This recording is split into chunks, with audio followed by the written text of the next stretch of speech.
Kỳ là dân tên Hoa Kỳ, kỳ là dân tên Hoa Kỳ. Giờ gạch ní nhấp nhão đi bờ dân tên giờ gạch ní ở lê ra. Giờ gạch ní quê lê rưu nên dòng để dân tên Hoa Kỳ. Kỳ là dân tên Hoa Kỳ, kỳ là dân tên Hoa Kỳ.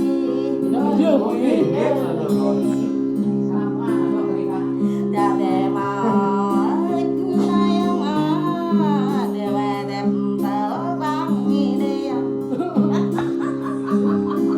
Đã để mà chỉ đáo hăng mai để về đẹp tớ đi đi. Đã để mà ra Mỹ lấy ông để về đẹp bài tái coi đi.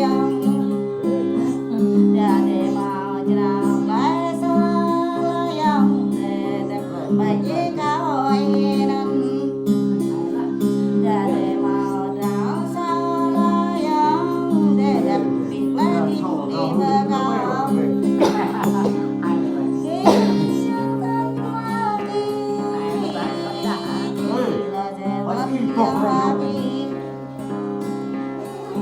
Em bày ghép vui các em gan dân thân đẹp mày cứ bán đi gần dân hay em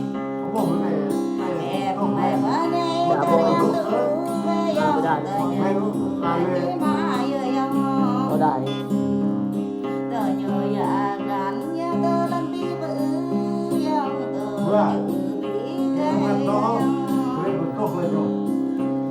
đã nhớ năm na dân nhớ trường giờ mơ đề mà dân đi để nắng xưa đã chung dân để ở dân hợp đề kỳ là xe tân dân Hoa Kỳ, kỳ là xe tân dân Hoa Kỳ. Đã bảo vệ đẹp vui ta để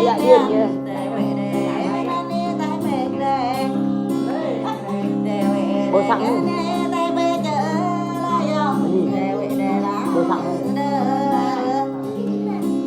bố sẵn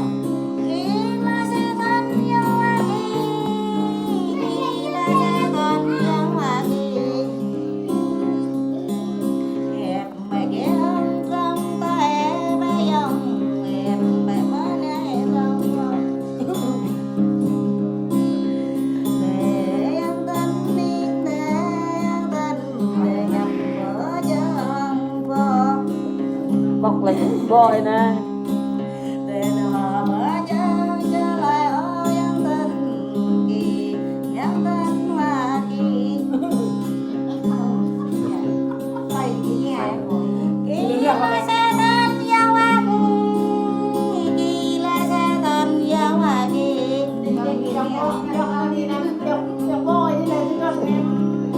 Lúc này này dân tên để nó chụp chú để này.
để biết yêu yang mình có do nó bị hậu à